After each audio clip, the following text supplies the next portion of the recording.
inviting me back here this year.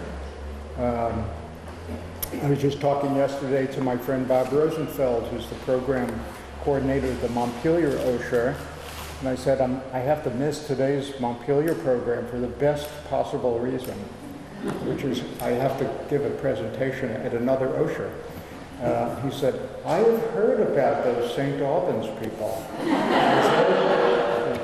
You know, for the population base, they generally draw the biggest crowds.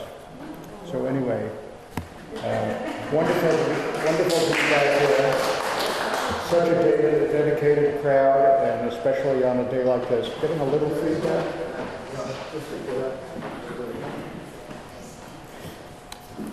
So today's subject is classic films of Hollywood's golden age.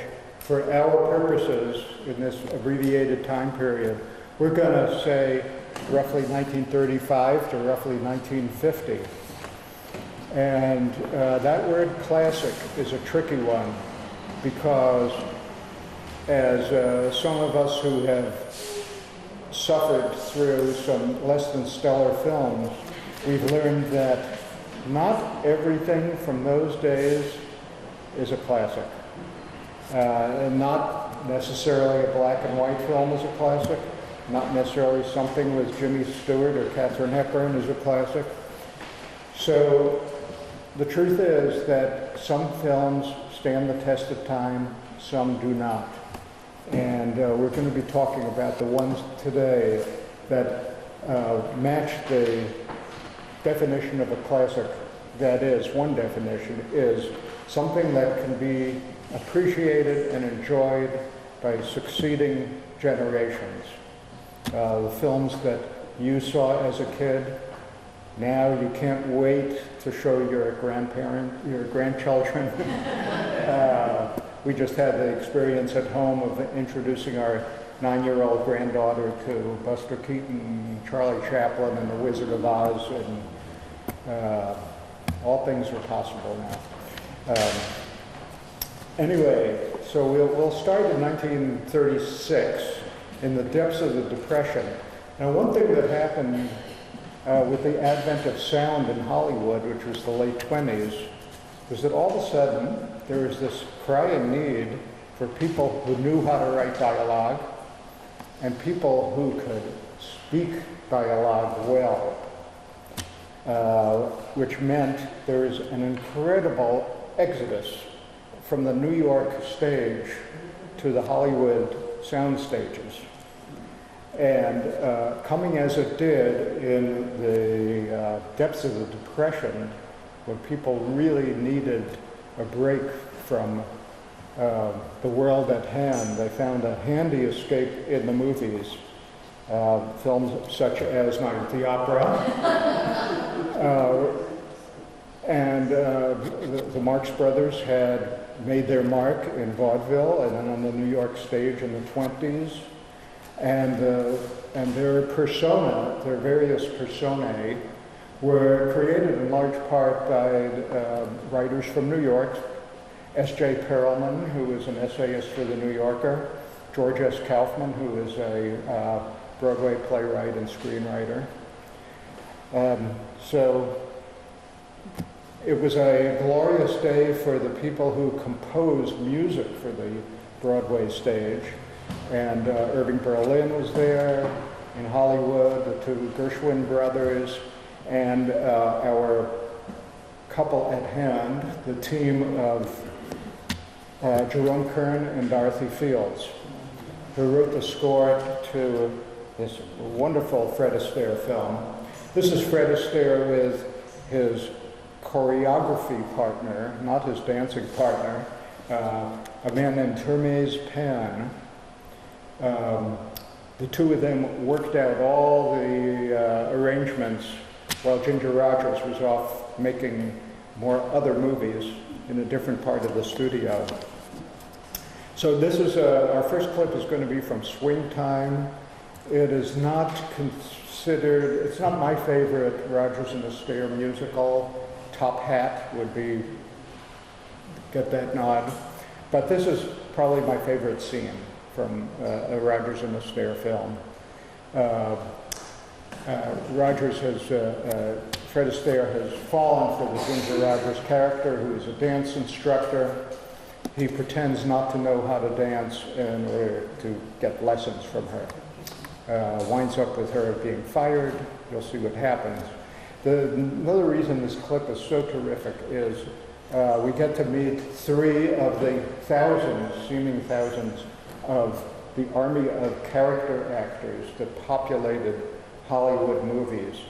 These people were never going to be stars. They were just stuck in their roles, and they made these movies so memorable. We're going to see Helen Broderick, Victor Moore, Eric Blore as the 3 incidental characters in this great scene. And the song that Jerome Kern and Dorothy Fields wrote for this scene, I sort of take myself back to the Depression and try to imagine what hearing a song like this would mean to me. 1, 2, 3, 1, 2, 3, turn, 1, 2, 3, go.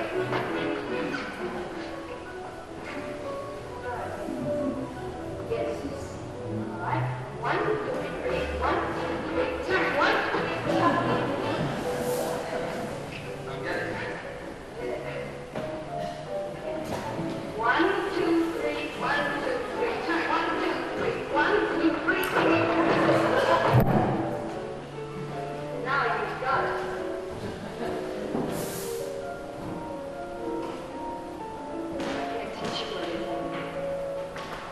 Please, teacher, teach me something. Nice teacher, teach me something. I'm as awkward as a camel. That's not the worst. My 2 feet haven't met yet, but I'm the teacher's pet yet. Cause I'm gonna learn to dance for birds. Nothing's impossible, I have found. When my chin is on the ground, I pick myself up, dust myself off, start all over again. Don't lose your confidence if you slip. Be grateful for a pleasant trip. Pick yourself up, dust yourself off, start all over again. Work like a soul inspired till the battle of the day is won. You may be sick and tired, but you be a man, my son. Will you remember the famous men who had to fall to rise again? So take a deep breath, pick yourself up, dust yourself off, start all over again. I get some sap on my shoulders if your endurance is great. I learn by easy stages if you're courageous and brave. To feel the strength I want, I must hang on to your hand. Maybe by the time I'm 50, I'll get up and do a nifty. All right, I'll show you again. 3 steps to the left, 3 steps to the right. That's right. Right. 1, 2, 3, 1, 2, 3. I know.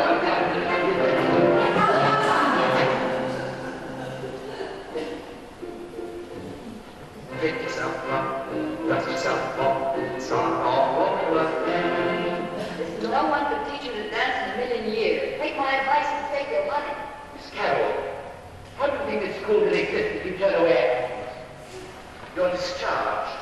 Mr. Get your things and go. Get out.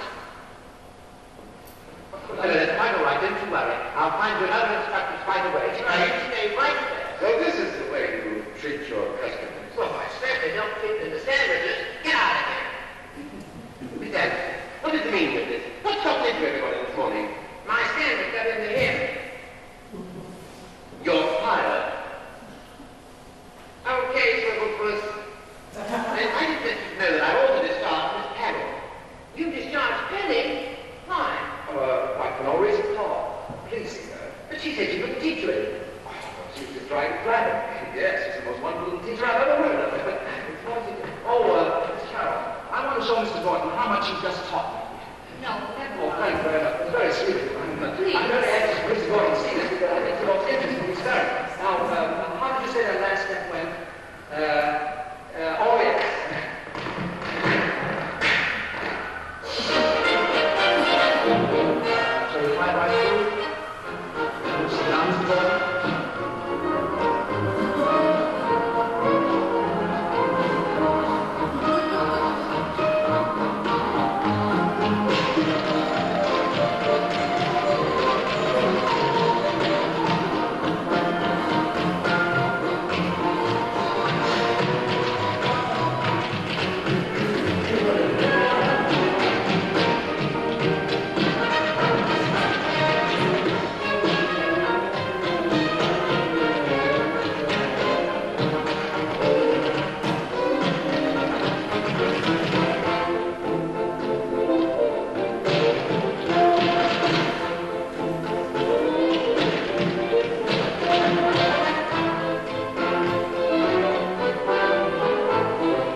real high water mark of this, what we call the golden age of Hollywood for many people, is the years between 1938 and 1941. And just a few of the films that came out during this period. Henry Fonda and the Grapes of Wrath. John Wayne became a star with Stagecoach, directed by John Ford. Do I have to identify this one? On with the Wind. How Green Was My Valley, based on the best-selling novel by Richard Llewellyn. Jimmy Stewart as Mr. Smith Goes to Washington. Cary Grant and Katharine Hepburn, Bringing Up Baby. Cary Grant and Katharine Hepburn again with Jimmy Stewart in The Philadelphia Story. Alfred Hitchcock's very first American film, Rebecca. Jimmy Stewart again with Margaret Sullivan in Shop Around the Corner. So, just a sampling of these fantastic movies that came out in a 4-year period. And 1941 was a real watershed year, the last year, full year before the war, but also something happened within the Hollywood studios. That is, the Hollywood studios have been set up much like factories, that everybody had their very specific job. And one of those jobs was writer. And often producers would assign a team of writers to a project. They would assign 6 different teams of writers to the same project, see which script they liked the best. The other writers would get paid, but they wouldn't get any credit. And some writers just lived for the day when this system would change and they could direct their own films. They had already had their eyes on, I want to direct, I've seen too many of my scripts get ruined by a director. So one of the first people to break that barrier in 1940 was Preston Sturges, there in the middle. He was both a writer and a director. He was here with Henry Fonda and Barbara Stanwyck. And this is the clip we'll see next. The film is called The Lady Eve. Sturges had 6 incredible hits right in a row from 1940 to 1944, and then faded into obscurity and not rediscovered until the 70s by a whole new generation of film buffs. And then with the advent of VHS and DVD, he's now taught in all screenwriting classes. As an example of how wonderful and literate a film script could be. So, The Lady Eve, Henry Fonda plays the heir to a ale fortune, and Barbara Stanwyck is a crooked card shark who finds herself on an ocean voyage with him and resolves she is going to sink her teeth into him and get all the money she can. Of course, she falls in love with him, and that's when the complications start. But here's a scene about 20 minutes in. She has invited him back to her stateroom. I've been very busy. Oh, come over here and sit down beside me. Oh,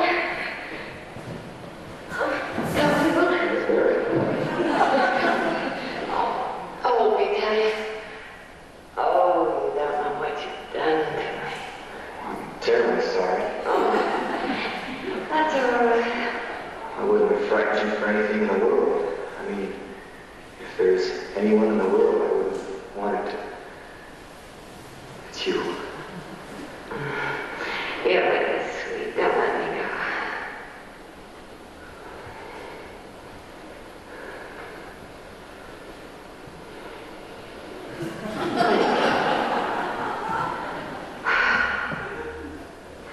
How was everything at the Amazon? All right, thank you. What are you thinking about?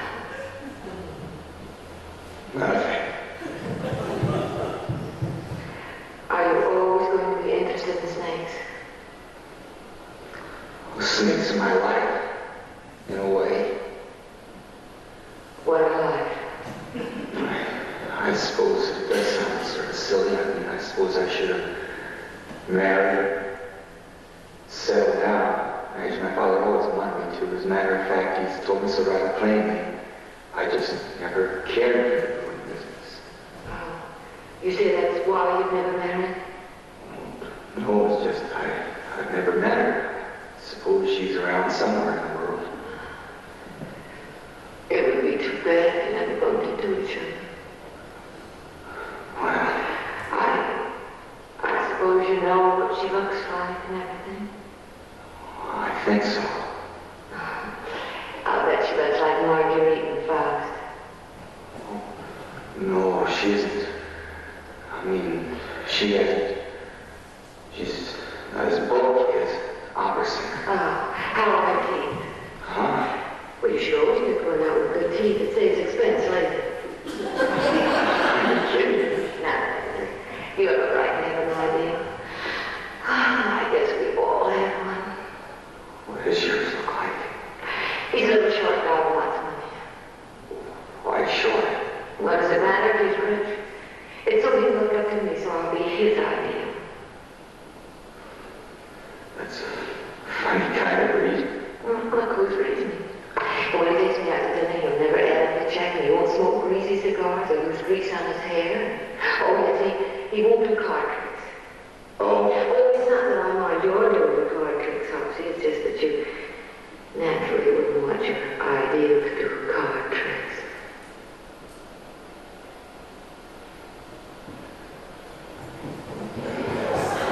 I shouldn't think that kind of ideal was so difficult to find. Oh, yes, and that's why it's my idea. What's the sense of everyone if you can never find them? Mine is a practical idea. You can find 2 or 3 of them in every barber shop there in the works. Why don't you marry? Boy, should I marry anybody that look like that? I know it's going to be somebody I've never seen before. I mean, I don't know what it looks like, or where it comes from, or where it'll be. I want him to sort of take me by surprise. Like a murderer. That's right. And the night will be heavy with perfume. And I'll hear a step behind me. And somebody breathing heavily. And then...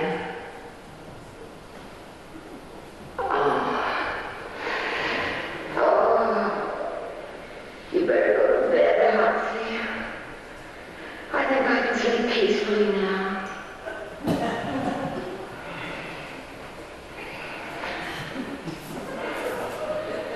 I wish I could say the same.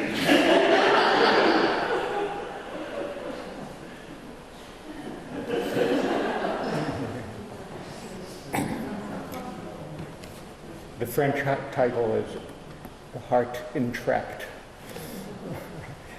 Somebody said in this movie, I guess the censors had a day off that day.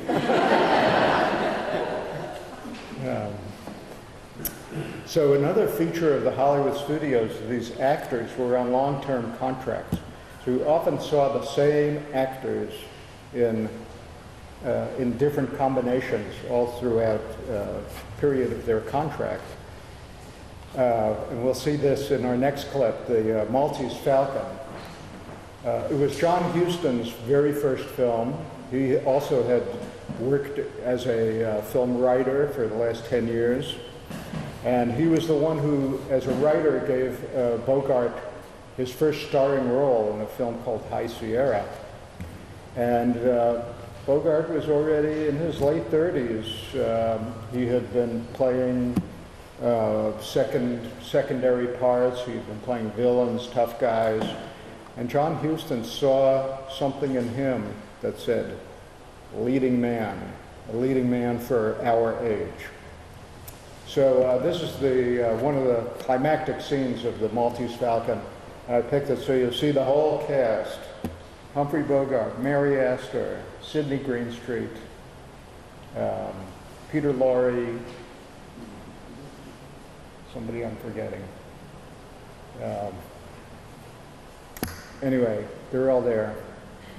And as you know, or maybe not, the falcon that everybody is after is a statuette. It's a bird that has a lacquered finish, but it's totally filled with jewels inside, dating from the Crusades. So finally, the Falcon is going to be delivered to this hotel room. There's Houston with Bogart and Mary Astor. No, not that. Bye-bye then.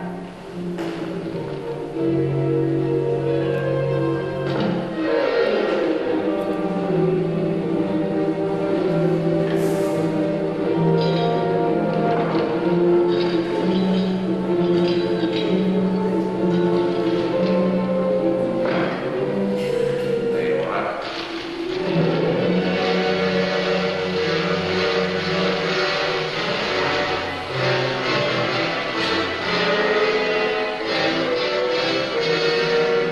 Oh, after 17 years.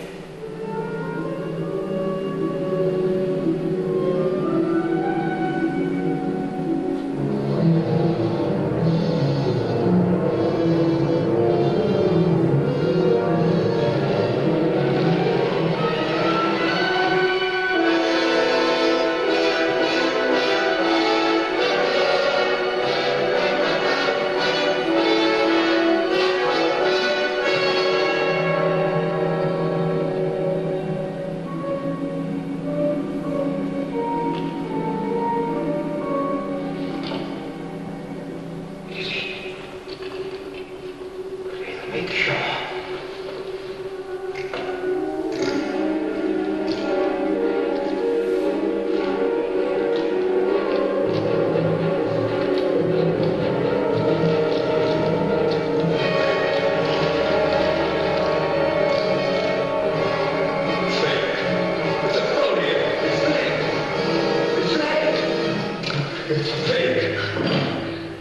All right, you've had your joke. Now tell us about it. No, Sam, no! That's the one I got from Kevin off, I swear it! It's you who ruined it. You and your stupid attempt to buy it. Tell me to find out how valuable it was. No wonder we had such an easy time stealing it. You imbecile, you bloated idiot, you stupid bastard.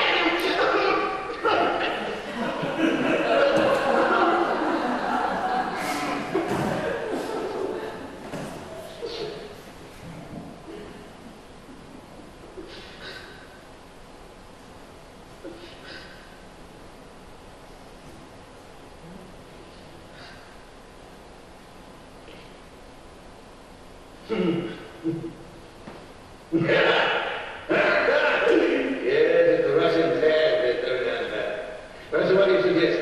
We stand here and shed tears and call each other names? Or shall we go to Istanbul? I'm going.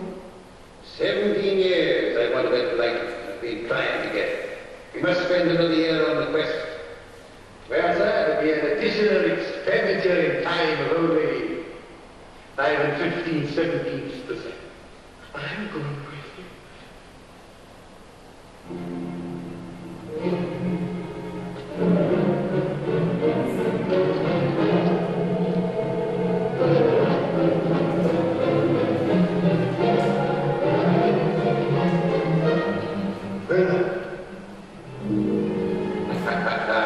A swell lot of thieves. We've got enough to boast about, sir. The world hasn't come to an end just because we run into a little setback. I must ask you for help. I held up my end, you got your dingus. It's your hard luck, not mine. It wasn't what you wanted. Now, come, sir, we've all paid. And there's no reason for expecting any of us to bear the whole brunt. In short, sir, I must ask you for my 10,000. This will take care of my time and expenses.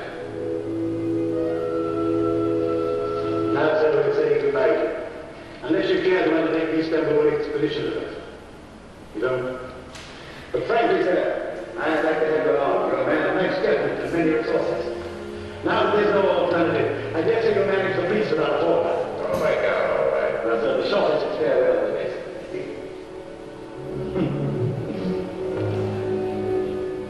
And to you, Mr. Chauncey, I think there is a habit on the table there. As a little memento.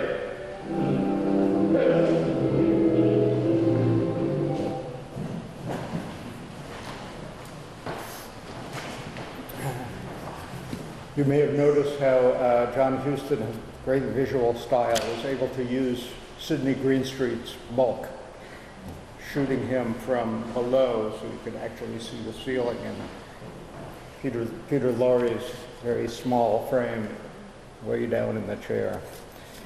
Great interplay between the characters. And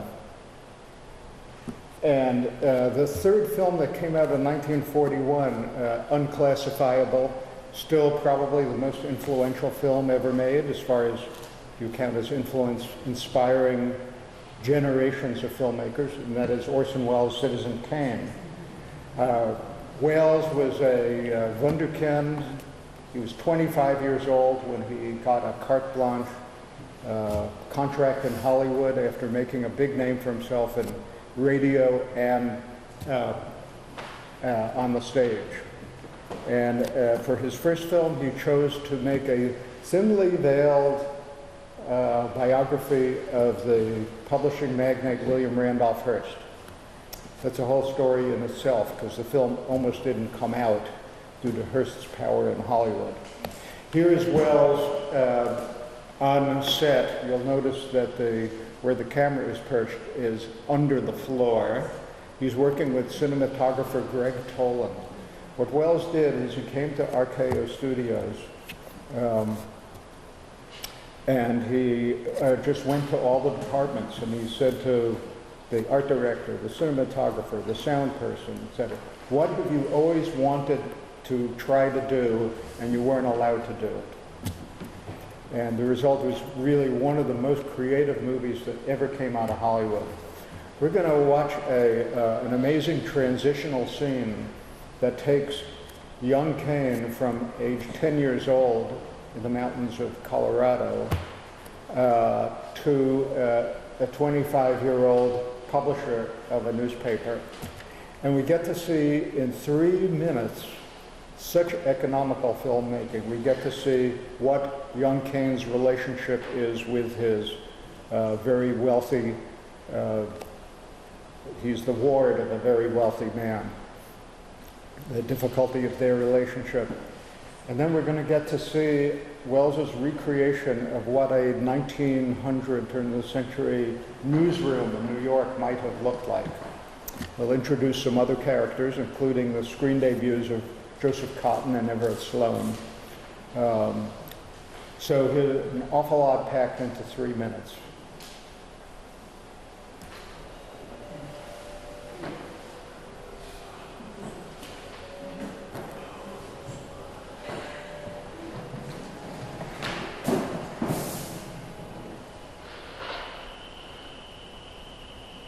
Well, Charles,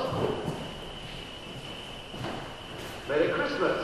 Merry Christmas. And Happy New Year. In closing, may I again remind you that our 25th birthday, which is now approaching, marks your complete independence from the firm of Thatcher and Company, as well as the assumption by you of full responsibility for the world's 6th largest private fortune. You got that? The world's 6th largest private fortune? Yes. Charles, I don't think you quite realize the full importance of the position you have occupied in the world. I am therefore imposing for your consideration a complete list of your holdings extensively cross-indexed. Dear Mr. Thatcher, it's from Mr. Kane. Go on. Sorry, but I'm not interested in gold mines, oil wells, shipping for real estate. Not interested, not in. One item on your list intrigues me, the New York Inquirer. A little newspaper I understand you acquired in a foreclosure proceeding. Please don't sell it. I'm coming back to America to take charge. I think it would be fun to run a newspaper. I think it would be fun to run a newspaper.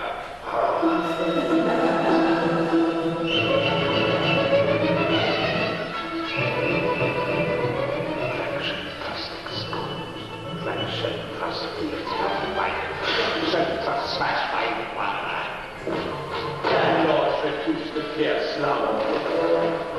Inquire wins slum mines.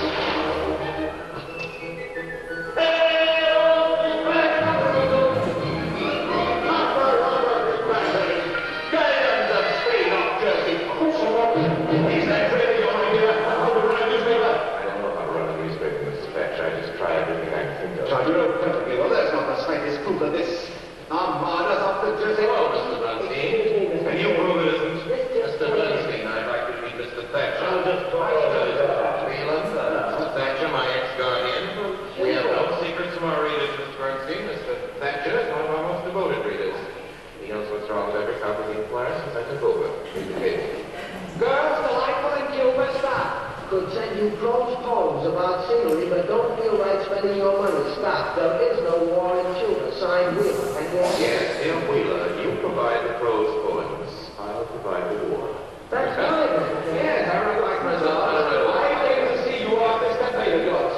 You see, part of that campaign against the public transit company. Mr. Thatcher, do you know anything we can use against them? Still with college boy, aren't you? Oh, no, Mr. Thatcher, I was expelled from college, a lot of colleges, you remember. I remember. Charles, I think I should remind you of a fact that you seem to have forgotten. Yes. That's for yourself. One of the largest individual shareholders in the public transit company. The trouble is you don't realize you're talking. As Charles Foster Kane, who owns 82,364 shares of public transit preferred, you see, I do have a general idea of my holdings. I sympathize with you. Charles Foster Kane is a scoundrel. His papers should be around the town committee should be formed to boycott him. You may, if you can form such a committee, put me down for a contribution of $1,000. On the other hand, I am the publisher of the Inquirer. And such is my duty, and I'll let you know in secret. It's also my pleasure to see to it that decent, hard-working people in this community aren't robbed blind by a pack of money-mad pirates just because they have anybody to look after their interests. I'll let you in on another little secret, Mr. Thatcher. I think I'm the man to do it, you see. I have money and property. I don't look after the interests of the underprivileged. Maybe somebody else will. Maybe somebody without any money or property. Yes. That would be too bad. Well, I happened to see your financial statement today, Charles. Did you? Now tell me, honestly, my boy, don't you think it's rather unwise to continue this philanthropic enterprise? This Inquirer that's costing you $1 million a year? You're right, Mr. Thatcher. I did lose $1 million last year. I expect to lose $1 million this year. I expect to lose $1 million next year. You know, Mr. Thatcher, at the rate of $1 million a year, I'll have to close this place in 60 years.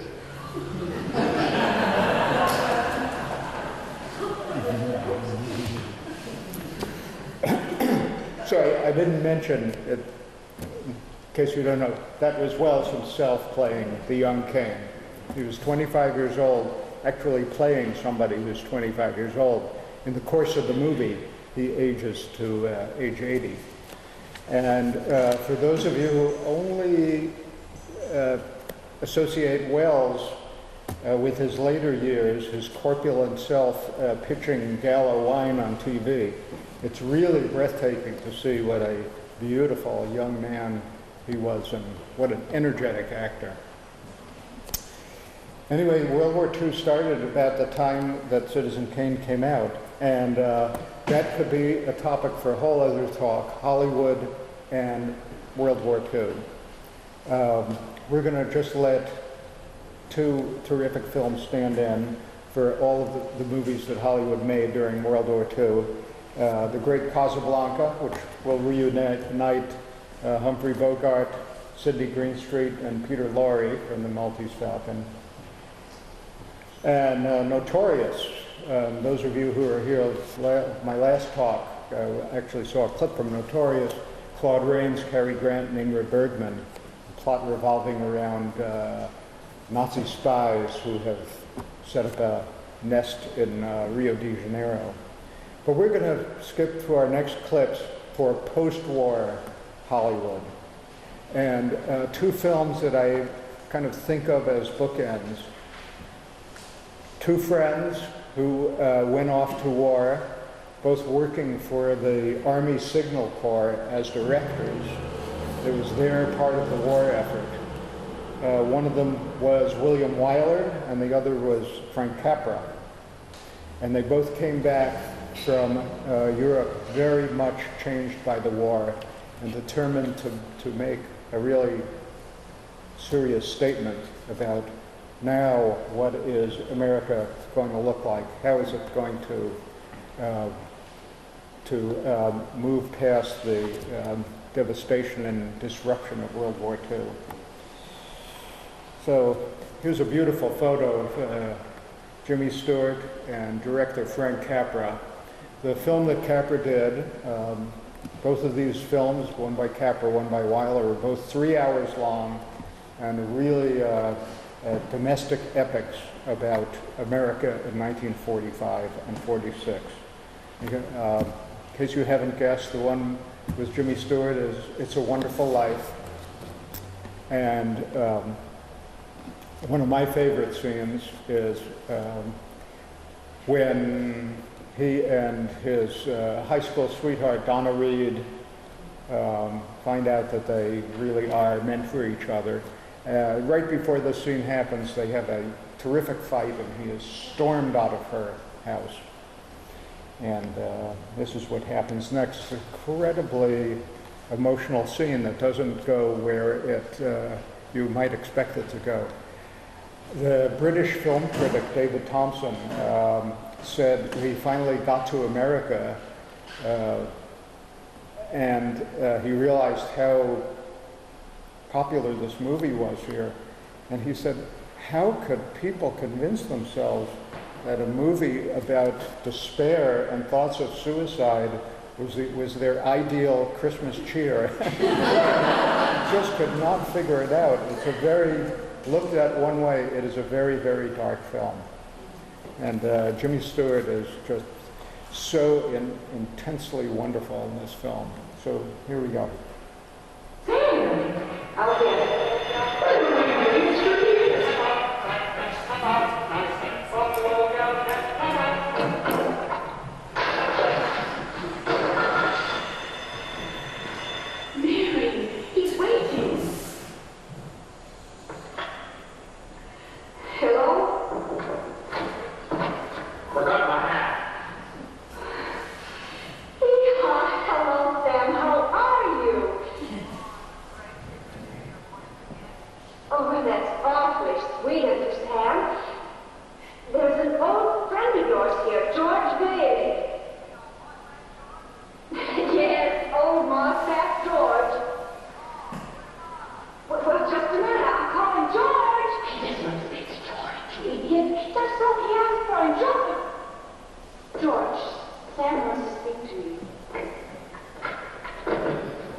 So William Wyler's film is The Best Years of Our Lives, and it deals much more directly with the war experience than It's a Wonderful Life.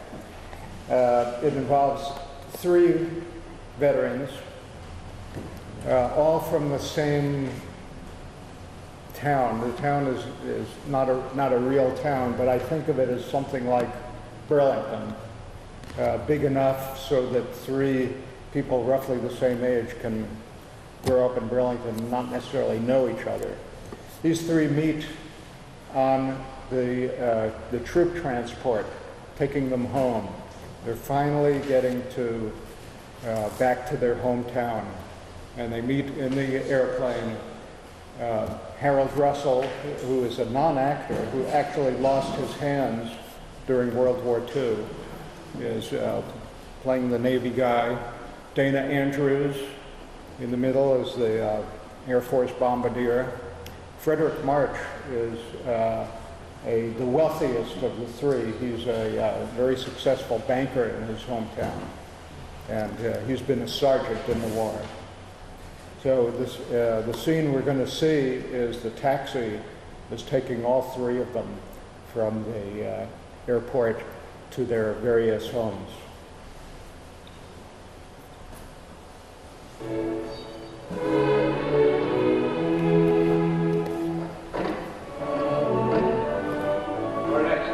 Just a minute, bud.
Okay, let's go.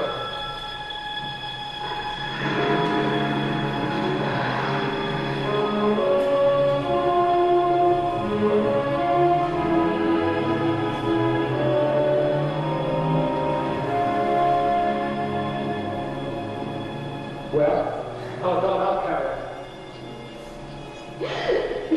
What's the matter, Mom? What's the matter?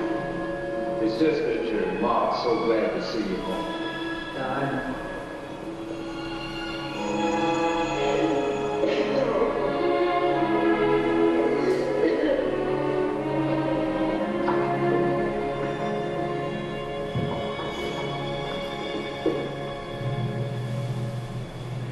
You gotta hand it to the Navy.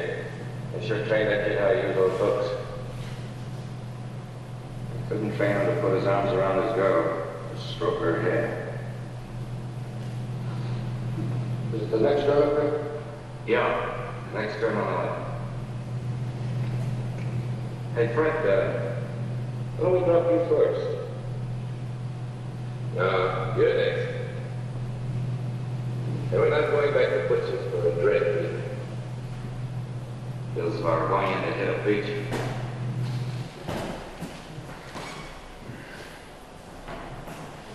So even though this movie won all the Oscars in 1946, and It's a Wonderful Life was more or less a box office flop, with the advent of television, the roles were reversed. It's a Wonderful Life became the cult movie. This movie was more or less forgotten until the Vietnam War. And all of a sudden, a lot of people are saying, this movie is dealing with the problems of returning veterans in a very, very honest way. So it has become a favorite once again.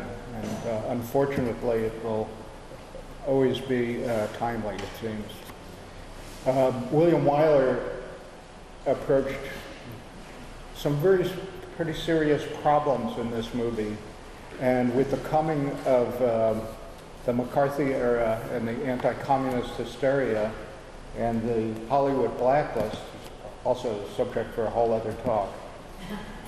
Weiler said that just 2 years later, he could not have made Best Years of Our Lives in the atmosphere that was in Hollywood. Well, I'm going to end this talk with a movie from 1951, but not this one. This was from 1950. There's two movies came out, one in 50 and 51, still considered all these years later to be the best movies that Hollywood has ever made about itself. Sunset Boulevard is Billy Wilder, starring William Holden and Gloria Swanson. But the one we're going to end with today, we'll end the way we started with a little singing and dancing. There's Gene Kelly on the right. The script writers for Singin' in the Rain, Betty Comden and Adolph Green, and they were the ones who also wrote the song we're about to hear. People really remember the song that Gene Kelly does, dancing through the puddles, swinging on the lamppost.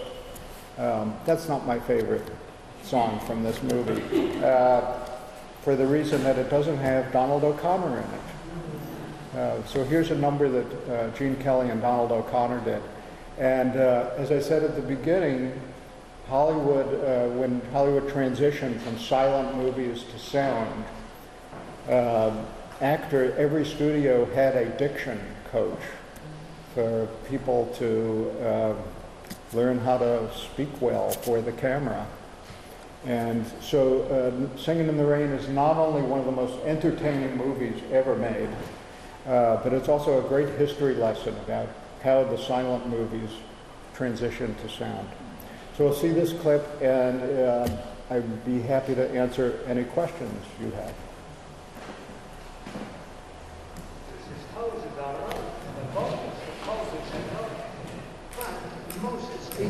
His noses are noses. As Moses supposes to be. Moses supposes his noses are roses. But Moses supposes erroneously. A nose is a nose. A nose is a nose. A toes is a toes. Who do? Moses supposes his noses are roses. But Moses supposes erroneously. For Moses, he noses his noses are roses. And Moses supposes noses to be.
Okay, there's a very quick guided tour of the years 1936 to 1951. Questions? I have a question. These musicals like this one and the Fred Astaire movies, when they're dancing, are they dancing to live music or are they dancing with no music and then it's filled in later? Yeah, the question is, did they dance to live music? It was generally a playback that was, they often danced to a piano player right on the set. Meanwhile, the orchestra recorded it in another part of the studio, and then we see the finished product. And evidently Fred Astaire had, there was one studio piano player that they really knew his routines in and out so they could time it down to the last second.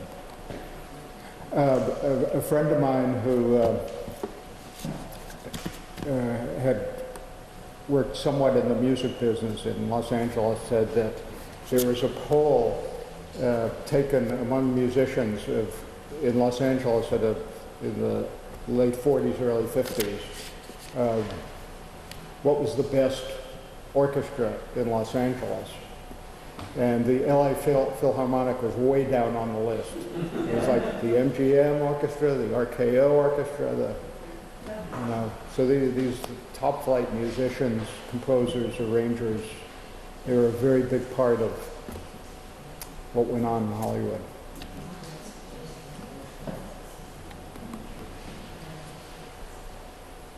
Last call. Any additional questions from you? Any favorites I didn't mention?